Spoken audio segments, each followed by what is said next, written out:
Gente, mas para entender como é que está o cenário aqui em São Paulo, a disputa para a prefeitura, a gente acompanhou hoje a divulgação da segunda rodada da pesquisa Genial Quest para a prefeitura de São Paulo e a gente tem mostrando aqui, gente, um empate técnico triplo. O atual prefeito Ricardo Nunes liderando numericamente com 20% das intenções de voto, seguido pertinho ali por Datena e o deputado federal também Guilherme Boulos, ambos com 19%. E a gente vê a margem de erro da pesquisa, que é de 3 pontos percentuais para mais ou para menos. Os três estão tecnicamente empatados. Na sequência, a gente tem Pablo Marçal com 12%, enquanto a deputada federal Tabata Amaral tem 5%. Depois tem Kim Kataguiri e Maria Helena com 3% cada. A gente já vai trazendo aqui para entender esses dados o diretor da Quest, Felipe Nunes, aqui com a gente para entender esse embaralhado que rolou ali no topo superior agora da disputa, hein, Felipe? O que você destaca para a gente? Bom dia. Bom dia, Natália. Prazer estar com você de novo, com o Josias, com o Sakamoto. É, Obrigado pelo convite mais uma vez. A gente publicou hoje a segunda rodada, né, da pesquisa de intenção de votos para São Paulo, e esse empate triplo na liderança acho que revela alguns elementos importantes dessa disputa, né? O primeiro que é a força desses dois mecanismos de disputa, né? Um ligado mais a Lula, outro mais ligado a Bolsonaro, respectivamente Boulos e, e o atual prefeito Ricardo Nunes, mas a capacidade que Datena tem de roubar voto, vamos dizer assim, de impedir o crescimento dos dois lados, né? Ele consegue tanto ir bem na base que interessa a Boulos, como também na base que interessa ao Ricardo Nunes. A questão que fica, e é importante, a pesquisa testa alguns desses cenários, é saber até que ponto essa candidatura do Datena veio para ficar, né?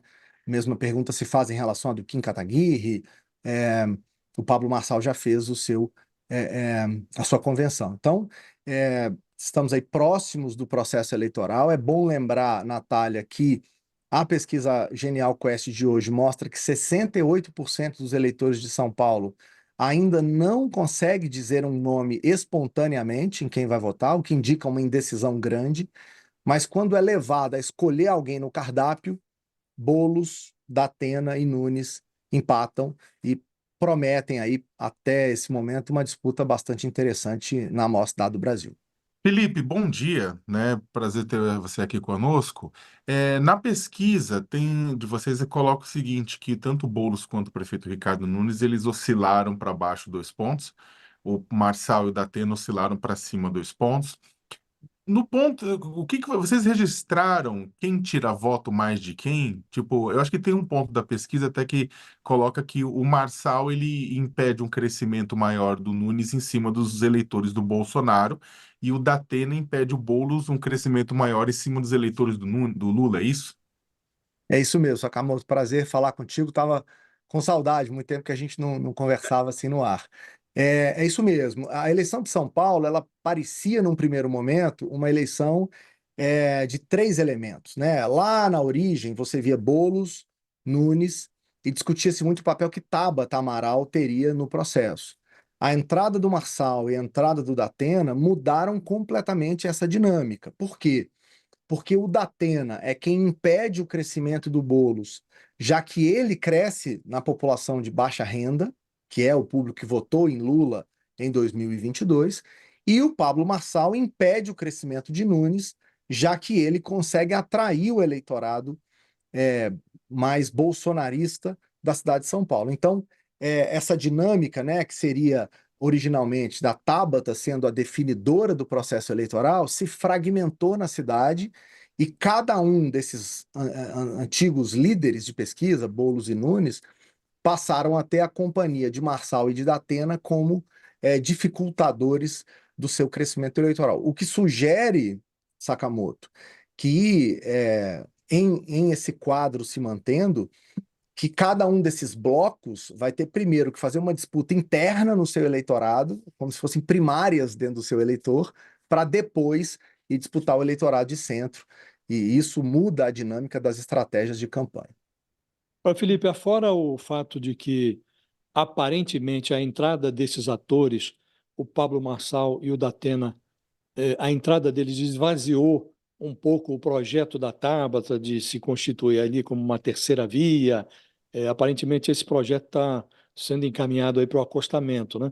Agora, é razoável hoje, à luz dos dados que essa pesquisa apresenta, uma indefinição ainda de 68% dos eleitores, quando questionados a apresentar sua preferência espontaneamente, esse empate triplo no topo da pesquisa. É razoável dizer, a essa altura, que o segundo turno é provável em São Paulo, mas que é absolutamente incerto.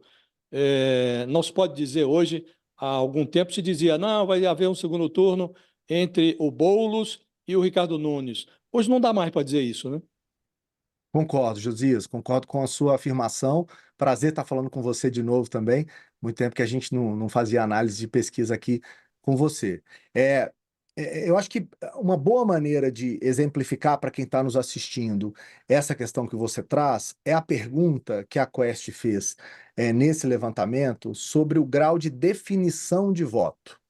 Olha que curioso, Josias. É, embora o Datena apareça com 19% de intenção de voto, portanto empatado com os outros dois, 70% desses 19 dizem que podem mudar de voto caso algo aconteça.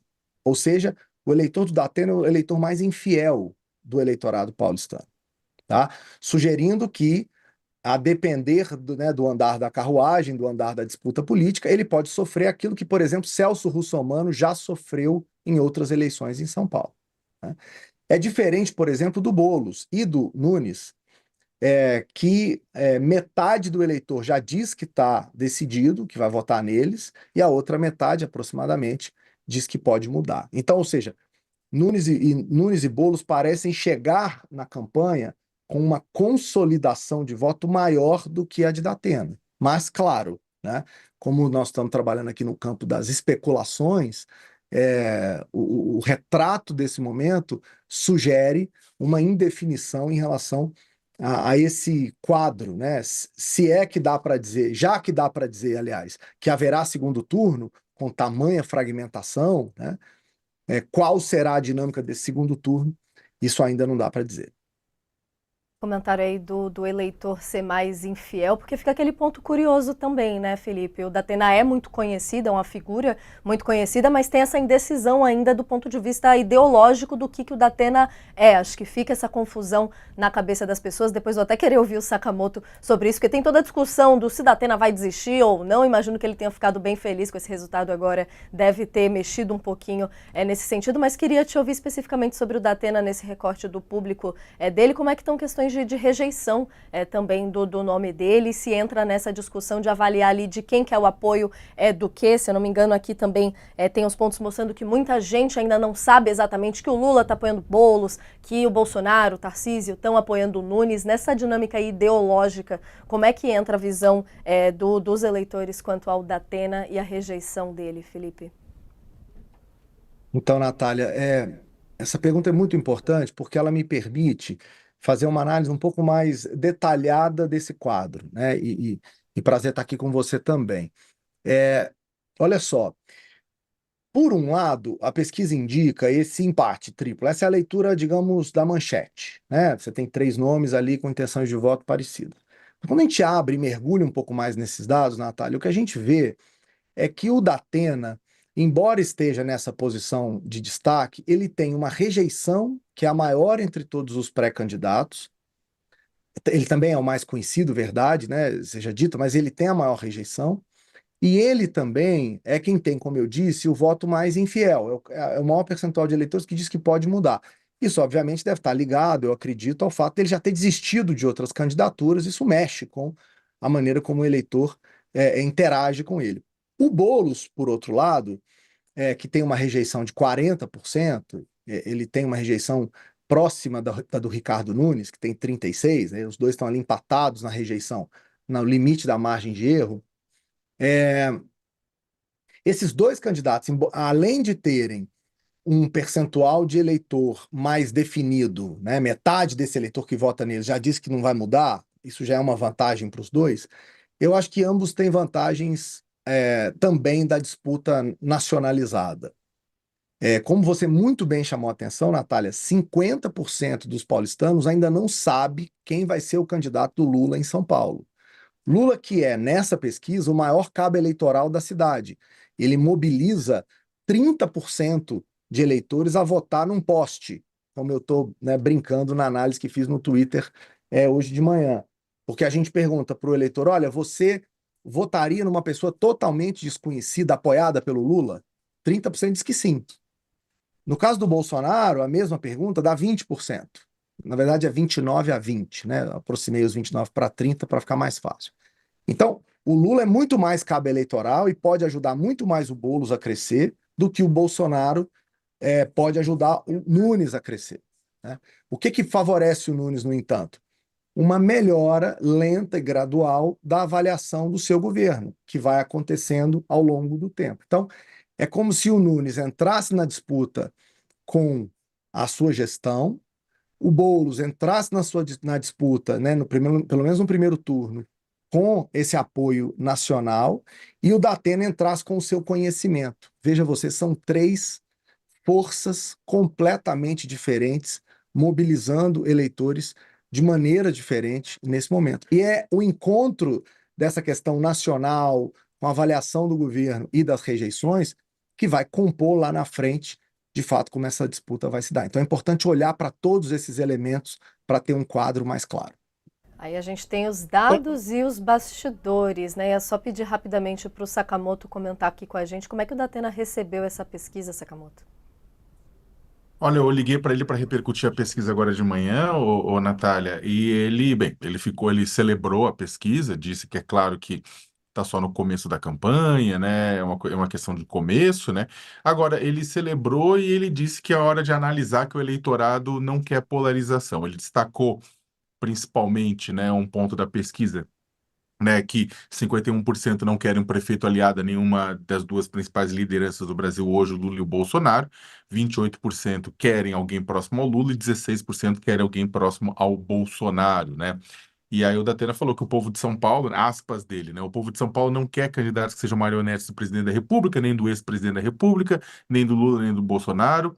Na avaliação dele, esses apoios hoje vão enfraquecer ambos. Ele falou, o dono de São Paulo é o povo de São Paulo, os números provam isso, né? Falou que 51% querem um candidato que represente a cidade, né?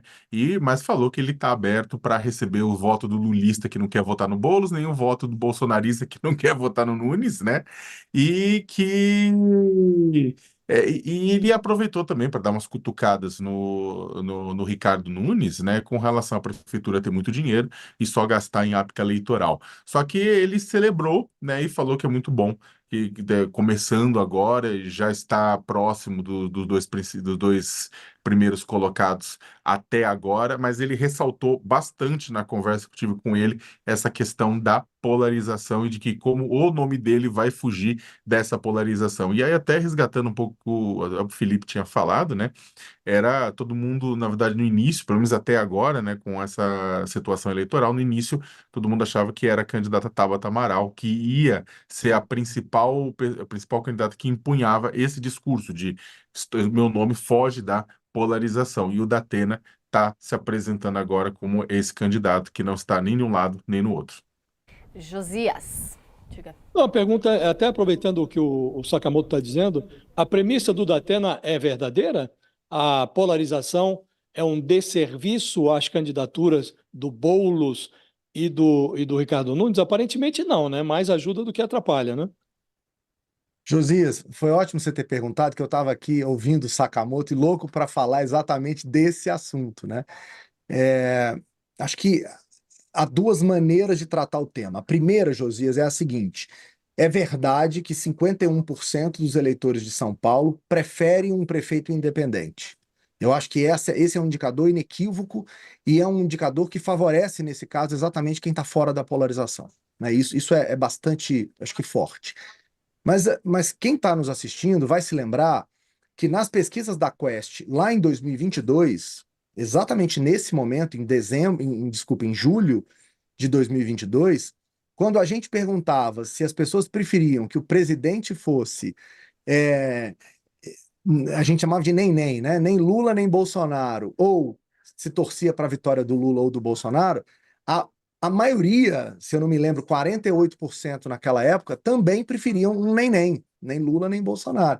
No entanto, a gente viu o que aconteceu com a terceira via, que naufragou, muito em função, claro, da forma como se deu a disputa. Então, se esse prognóstico estratégico do Datena vai se confirmar ou não, eu acho que isso depende muito também de como a disputa vai se apresentar daqui para frente, como é que o próprio Boulos e o Nunes vão reagir ao aparecimento dessa, digamos, terceira via tão bem colocada. Em 22, Josias, ninguém conseguiu ter o desempenho que o Datena está mostrando em São Paulo.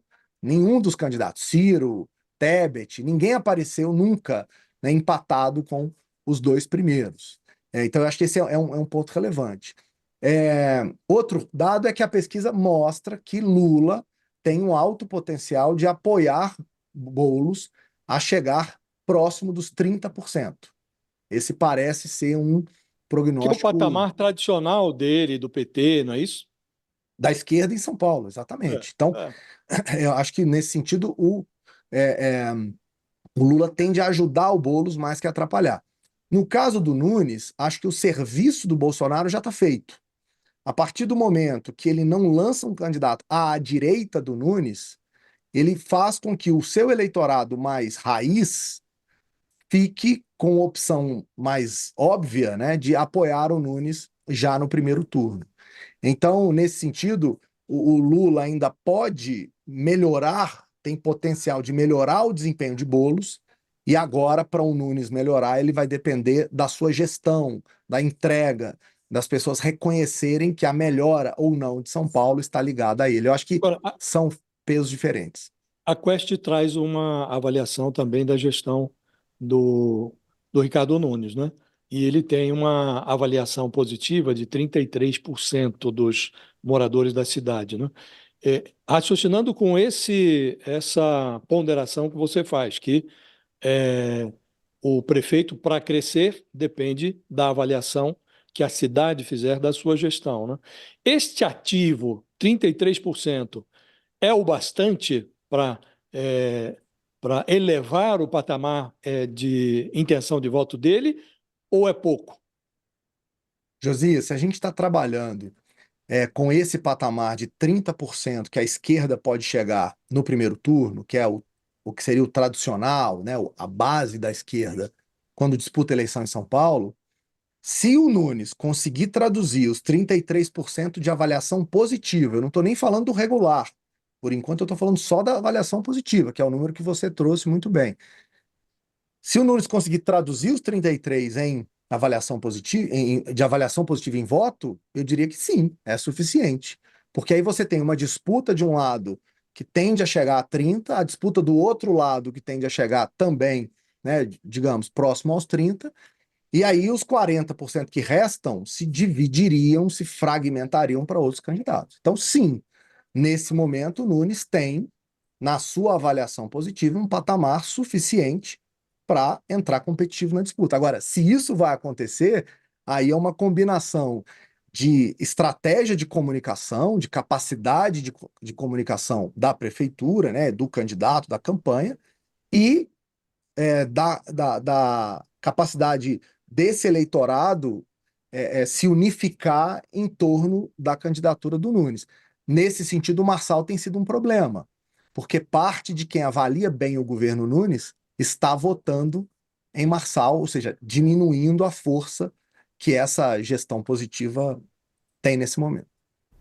Ô, Felipe, você, nesse caso, tem na hora que o Datena aparece em terceiro na Quest, você tem muita, e empatado lá naquele bololô dos primeiros lugares, tem muita gente que começou a discutir, será que o segundo turno não vai ser os dois? E acho que é isso que a gente está discutindo agora, os dois, digamos, Nunes e Boulos, né? E aí, como bem colocou o José, você tem o patamar mínimo da esquerda em São Paulo, que às vezes aparece meio diluído, mas se você somasse, por exemplo, Marta, Erundina, Haddad, naquela eleição de 2016, dá aquele patamar mais ou menos da esquerda em São Paulo. Então, a esquerda tem aquele patamar. o Nunes está afiando, é claro, no apoio do Bolsonaro e na avaliação dele, né, no quanto ele gastou, né, inclusive no último ano na prefeitura. Mas existe, se Marçal e se Datena não desistirem da candidatura, existe uma probabilidade real, por exemplo, de um dos dois ficar fora, de Boulos ou Nunes ficar fora do segundo turno? Isso é uma realidade ou ainda isso é uma especulação? Eu acho que os dois cenários são especulações, Sakamoto. O máximo que a gente consegue dizer com essa pesquisa é que o Boulos chega com um eleitorado mais consolidado e com um potencial de crescer no eleitor do Lula, no eleitor de esquerda.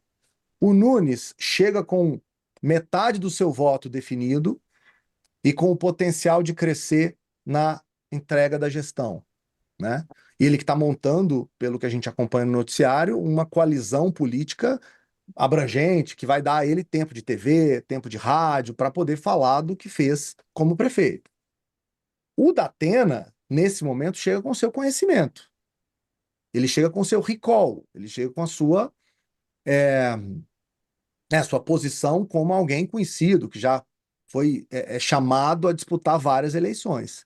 E com rejeição alta, né?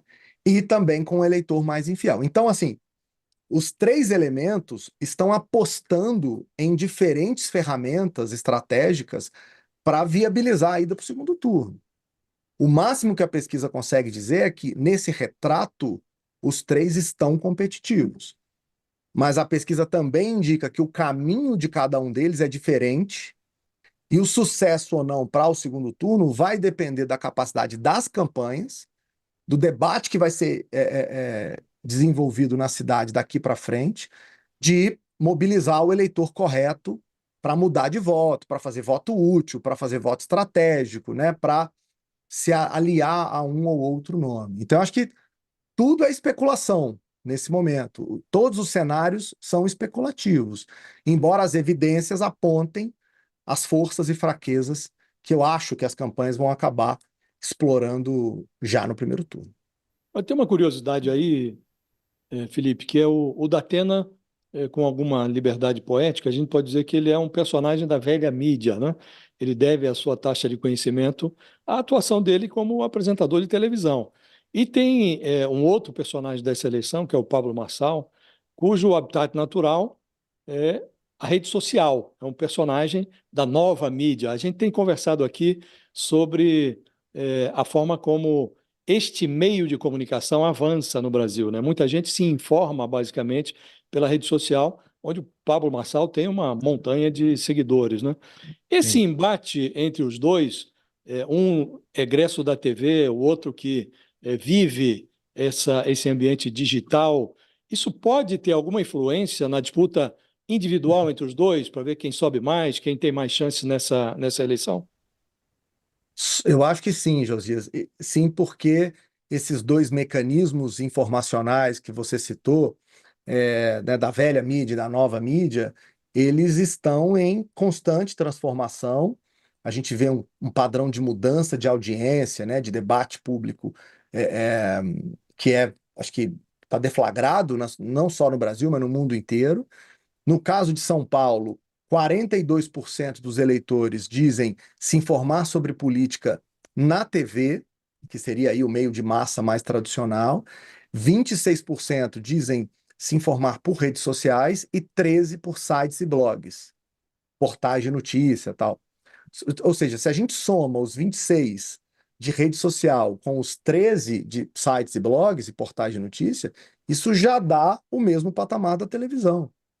Então, Josias, vai ser muito curioso ver o animal habitado e construído na TV disputando com o animal construído e que habita esse mundo digital, né? O fato é que há nesse caso, né, uma divisão da sociedade do ponto de vista informacional, e essa divisão, metade favorece o Datena, metade favorece o Marçal. E acho que esse é um componente dos mais interessantes da eleição de São Paulo, né? Talvez seja a primeira vez que a gente tenha numa grande cidade brasileira, para um cargo importante como é o de prefeito, um candidato que nasceu, se constituiu com a linguagem digital. Eu acho que isso vai ser interessante de observar. Outra coisa, sem querer exigir de você que acione a bola de cristal, mas pela dinâmica do processo eleitoral, é possível dizer já que o projeto da Tabata Amaral fez água pela dinâmica, pelos personagens que estão envolvidos, os novos atores que entraram. É possível já antever que a estratégia dela fez água? Josias, eleição é uma combinação de é, narrativas, disputas, né, discussões e ou seja, de ofertas e de demanda, né? Os 51% que o Datena utiliza como referência para dizer, ó, eu tenho chance de crescer nesse público, é a mesma demanda que poderia dar à Tabata espaço de crescimento. Então, do ponto de vista da demanda, essa demanda está dada. Ela pode conseguir crescer nesse espaço. Mas, como eu disse, não é só a demanda que importa, é a combinação da demanda e da oferta. Você ter um candidato tão, tão mais forte, como é o caso do Datena, já querendo ocupar esse lugar, diminui as chances de que Tabata consiga, né, um repertório eleitoral de ocupação de espaço nesse lugar. Dizer que deu água, acho que é irresponsável da minha parte, porque, de novo, como você muito bem disse, eu não tenho bola de cristal e nem quero ter, porque meu negócio é estatística, né? Mas é notável que a gente fala muito menos da Tabata do que falávamos há um mês atrás, há 2 meses atrás. E isso, naturalmente, também tira o protagonismo dela da disputa política. Então, vai ser necessário estratégia e criatividade para conseguir, do ponto de vista da Tabata, se manter como uma protagonista do jogo, apresentar uma agenda positiva para a cidade e fazer as pessoas prestarem atenção, mobilizarem-se em torno do projeto que ela representa. Vai ser mais difícil, Josias, do que, avalio eu, do que era há 2 meses atrás. Perfeito. Felipe, deixa eu só fazer uma pergunta, fazer até para um advogado diabo só para explicar para os nossos espectadores, né, que acompanham as pesquisas. A pesquisa da Quest, esse empate triplo, com empate técnico em primeiro lugar, ele tá um pouco diferente de outras pesquisas que também estão circulando, né? Ao que você apontaria essa diferença? A Quest está captando um cenário que as outras pesquisas não entenderam, ou é por conta da diferença na amostra que é utilizada para computar, ou está todo mundo dentro da mesma margem de erro? Como é que você apontaria? Só para explicar assim, para o pessoal por que algumas pesquisas neste momento estão saindo diferente. Esse debate sobre diferenças de pesquisa, Sakamoto, eu considero um debate muito bom para o Brasil, né?